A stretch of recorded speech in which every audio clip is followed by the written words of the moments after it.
안녕하세요. 고산섭 PD입니다.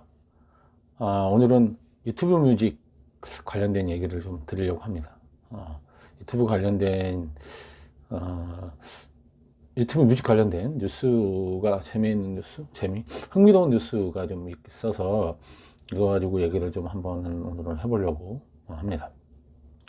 사실 이제 이 얘기를 좀 드리려고 하는 건 제가 뭐 음악 비즈니스 쪽에 있는 건 아니고 저는 이제 동영상 콘텐츠, 방송사의 예능 콘텐츠를 만드는 사람이니까 주로 이제 OTT 관련된 얘기를 그동안은 좀 드렸었는데 OTT하고 유튜브 뮤직과 음악 비즈니스하고의 일종의 뭐 평행 이론, 연관성 뭐 이런 게 갑자기 생각이 나서 뭐 제 예측이 틀릴 수 있지만 한번 같이 생각을 해보고 뭐 상상을 해보면 재밌겠다 싶어서 오늘 이 주제를 가지고 얘기를 하게 됐습니다. 사실 이제 국내 음원을 사람들이 이제 서비스해주는 그런 이제 어플리케이션 중에 단연 이제 멜론이 1등입니다. 멜론이 1등이고, 그 다음에 뭐 이게 이 통사가 거의 서비스를 그동안 장악을 했기 때문에 사실 멜론이 1등 하게 된 거는 멜론이 SK텔레콤에서 서비스를 했었죠, 과거. 물론 이제 다시 독립을 해서 카카오로 이제 넘어가고, 뭐 카카오라는 포탈에 뭐 그 포탈의 힘이라기보다는 이제 과거 이제 SK텔레콤에서 서비스 한 것 때문에 굳건한 지위를 뭐 유지하고 있다라고 저는 뭐 다른 의견을 갖고 계신 분들도 있겠지만 그렇게 생각을 하고 있습니다. 그다음에 이제 뭐 그 KT에서 이제 서비스하는 지니가 있고, 그다음에 지금 다시 이제 SK텔레콤이 멜론을 팔고 나서 또 이제 음원 서비스를 하죠. 플로우라고. 그게 3등. 뭐 보통 이런 이렇게 시장이 구축이 돼 있었습니다. LG 플러스가 빠져 있네요. 통신사 중에. 어쨌든 이렇게 세계 회사가 거의 이제 한국의 음원 시장, 당연히 스마트폰으로 다들 이제 음악을 대부분 듣기 때문에 아마 이렇게 구도가 이루어진 것 같습니다. 그래서 뭐 해외에서 굉장히 인기가 있다고 하는 스포티파이, 좀 이따 스포티파이 얘기는 좀 드리겠지만 스포티파이가 국내에 이제 진출을 얼마 전 했죠. 그다음에 이제 애플 뮤직 이라든지 이런 서비스들은 뭐 국내에서 뭐 의미 있는 이제 구독자를 가지고 있긴 하지만 아직까지 이 세계 서비스 사업자들이 가진 이 일종의 캐리테이라고 표현하기는 그렇고, 하여간 삼각 그 편대가 딱 갖고 있는 시장 규모를 사실 그동안은 이걸 흔들기가 좀 어려웠죠. 예. 그래서 이걸 깨는 게 상당히 어려웠다라고 대부분 보고 있는데, 이제 그런 구도에 이제 균열이 생긴 거죠, 처음으로. 왜냐면 이제 기사 제목도 그렇지만 뭐 멜론 개석거나 좀 유튜브 뮤직이 지니 뮤직을 제치고 국내 두 번째 음악 스트리밍 앱이 됐다. 요즘은 이제 다운받아서 음악을 듣는 게 아니라 대부분 스트리밍으로 음악을 듣잖아요. 그다음에 기사를 좀 보면 이제 유튜브 동아일보에서 유튜브 뮤직, 그다음에 스포티파이가 급성장했고 이제 독주 체제가 멜론의 독주 체제가 흔들린다. 뭐 멜론의 독주기도 하지만 멜론, 그다음에 지니, 플로라든지 이 통사하고 연관이 된 그런 서비스 사업자들이 거의 사실 이제 독과점적인 형태로 해왔는데 이게 흔들리고 있다라는 겁니다. 근데 이제 스포티파이에 대해서는 의견이 좀 다른 것 같긴 해요. 스포티파이가 저 기사에서 40만이라고 이제 얼마 안 됐는데 구독자 이제 그 앱을 깔아서 쓰는 사람들이 그 정도 되는 것 같습니다. 안드로이드에서는 아직 이제 iOS 쪽에서는 이제 통계가 안 나온 모양인데, 그래서 뭐 이거에 대해서 굉장히 의미 있는 성적이라는 얘기를 하는 쪽도 있고, 아니면 생각보다 뭐 굉장히 스포티파이가 전 세계 1등이잖아요. 근데 이제 별거 아닌 그런 성적 아니냐, 기대 이하다 뭐 이런 얘기를 하는데, 저는 어떤 생각하냐면 사실 넷플릭스가 처음에 국내 시장 진출했을 때 처음 얼마 동안에 그 넷플릭스의 가입자라든지 이런 걸 보고 별거 아니다라고 다 그렇게 진단을 했어요. 그러다가 넷플릭스 오리지널 컨텐츠가 막 킹덤이라든지 이런 게 나오고 화제가 되고 이러면서 점점 넷플릭스가 가입자 수를 늘리더니 지금은 이제 국내 그 OTT 사업자들을 다 이제 넘어섰잖아요. 예?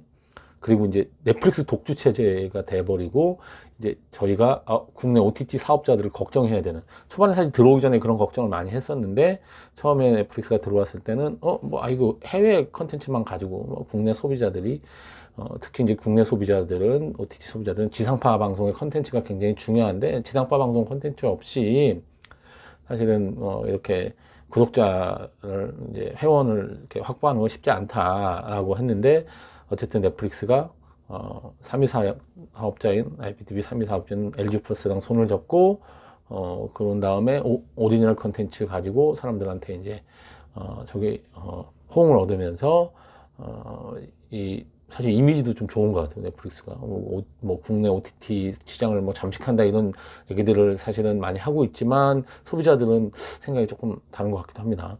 어쨌든 이게 넷플릭스의 공과에 대해서는 여러 가지 이제 주장이 있기 때문에 넷플릭스에 대해서 우려 섞인 얘기들도 굉장히 많이 하고 있고요. 국내 플랫폼 사업자들이 해외에 이제 자리를 내주면 안 된다라고 얘기를 하고 하는데 사실은 넷플릭스가 들어와서 이런 국내 플랫폼 OTT 사업자들의 자리를 이렇게 차지한 건 사실이지만 그러면 우리 국내에 있는 웨이브라든지 이런 회사들이 해외로 진출을, 왜냐면 국내 한국의 컨텐츠가 사실 그 동남아라든지 중국이라든지 아시아권에서 상당히 좀 인기가 있어서 심지어 중국의 OTT 사업자들도 돈을 투자해서 한국의 컨텐츠, 비싼 컨텐츠는 가져다서 독점 컨텐츠로 하려고 하는데 왜 그러면 웨이브라든지 그 다음에 국내 티빙이라든지 이런 사업자들이 분명히 동남아 시장이나 이런 데서 인기가 있는 이런 컨텐츠를 가지고 왜 해외 시장에 제대로 진출을 못하고 있는가라는 건 반성까지는 아니지만 한번 생각해 볼 문제예요. 이거를 다 넷플릭스가 들어오면 안 된다는, 국내 시장만 갖고 저희가 이제 경쟁을 하면 안 되는 상황이 된 것 같습니다. 컨텐츠는 이미 저희 컨텐츠는 사실은 글로벌 시장을 놓고 당연히 이제 제작을 해야 되는 상황이 됐고요. 워낙 제작비 자체도 이제 증가를 했고 저희 컨텐츠 자체를 소비하는 소비자들이 이제 국내 소비자가 아니라 해외 소비, 이제 전 세계를 상대로 사실 저희 컨텐츠를 만들어야 되는 세상이니까.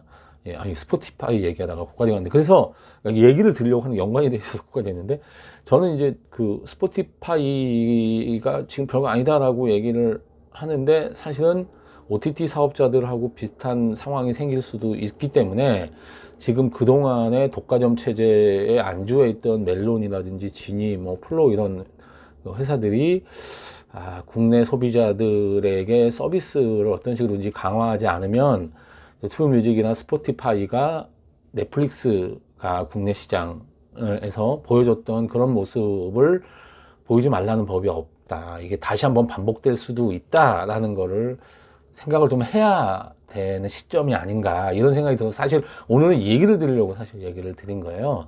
그 유튜브 뮤직이나 스포티파이가 실제로 보여지는 양상이 초반에 넷플릭스가 국내 시장에 진출한다고 하고 이랬을 때 하고 비슷한 거 아니야? 라는 얘기가 갑자기 그런 생각이 좀 들어서, 지금 사실 OTT 시장에서는 이제 넷플릭스가 성공한 다음에 디즈니 플러스도 좀 들어온다고 하고 그다음에 아마존 프라임 비디오도 지금 들어온다고 하고 다들 넷플릭스의 성공 사례를 이제 보고 국내 그 시장이나 국내 소비자들의 성향이나 이런 거를 생각을 한 거죠. 그래서 오리지널 컨텐츠 제작을 들고 들어오고 있습니다. 그러니까 그냥 해외 자기들이 많이 가지고 있는 그 컨텐츠만 단순히 들어와서 한국 시장에서 자기들이 돈만 벌어가는데 이런 인상을 주지 않으려고 하는 거예요. 물론 아시아 시장에서 한국 컨텐츠가 인기가 있기 때문에 오리지널 컨텐츠를 만드는 것도 그냥 돈을 버리는 게 아니라 돈을 오히려 버는 그런 전략이라고 생각하니까 하는 거지만, 또 하나는 국내 소비자들에게 우리는 한국의 컨텐츠 산업을 육성시키기 위해서 투자를 하는 사람이다라는 이미지를 얻고자 하는 거죠.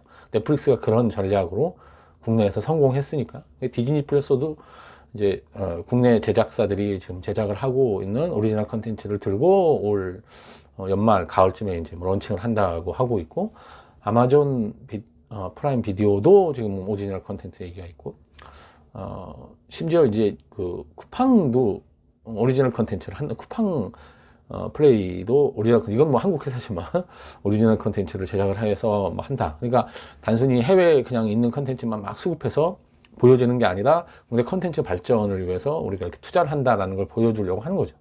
쿠팡 플레이는 실제로 뭐 교육 컨텐츠하고 그다음에 스포츠 컨텐츠가 아마 그 쿠팡 플레이의 킬러 컨텐츠인 것 같아요. 이건 아마존이 했던 전략을 그대로 쫓아서 하고 있기 때문에 뭐 그렇게 할 거라고 거의 보여집니다. 그 다음에 이제 유튜브 뮤직 1년 새 고객이 2배 돼가지고 지니 뮤직을 제치고 부모님이 뭐 들어섰다 이런 기사도 있고, 그 다음에 이건 못 줬다는 기사고, 그 다음에 유튜브 뮤직에 관련된 이런 기사들이 해서 3강 구도가 깨졌다라든지, 뭐 유튜브 뮤직 강세, 그 다음에 스포티파이에 대해서 이제 엇갈린 그런 의견이 있다. 뭐 아까 얘기 제가 잠깐 드렸었고요.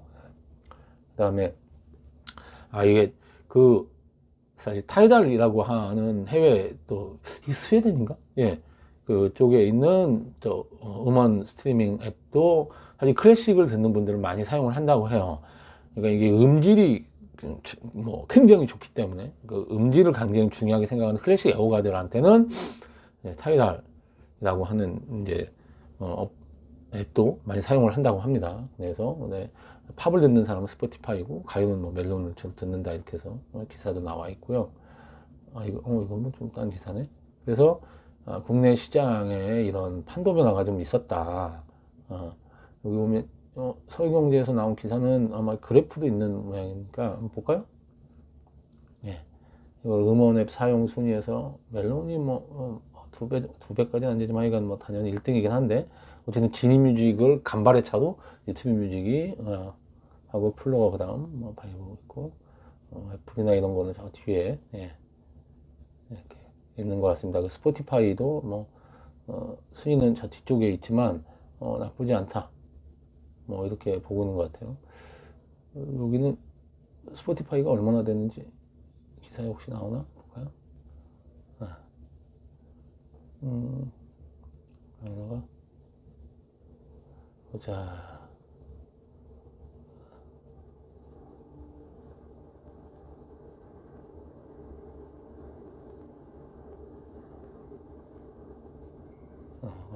이 광고, 이거나. 이거만 알 수 있네요.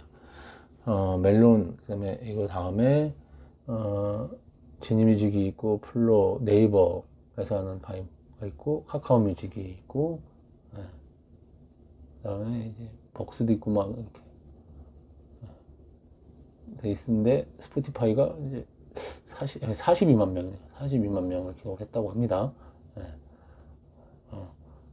근데 이제 멜론을 계속 사용하는 게 익숙하다는 건데 콘텐츠 경쟁력이 실종됐다고까지 얘기를 좀 하고 있으니까 국내 사업자들이 사실은 이 부분에 대해서 조금 경각심을 가지고 준비를 해야 되고, OTT 사업자들이 넷플릭스한테 역전당한 그런 게 음원 이제 시장에서도 국내 음원사에도 일어날 수 있다.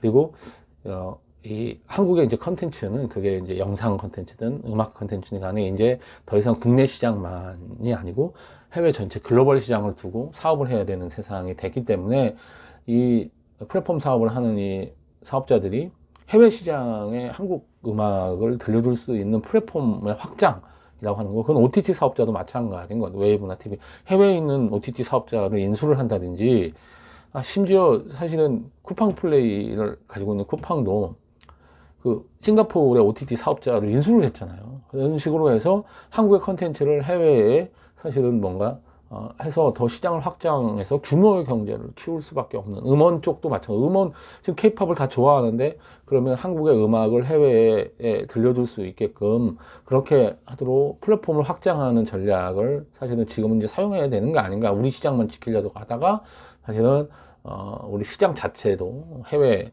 이제 유명 그런 사업자들한테 빼앗기는 그런 우를 범할 수도 있겠다, 이런 생각이 들어서 오늘은 영상을 찍었습니다. 예, 들어줘서 감사합니다. 다음에 또 흥미로운 얘기로 찾아뵙겠습니다.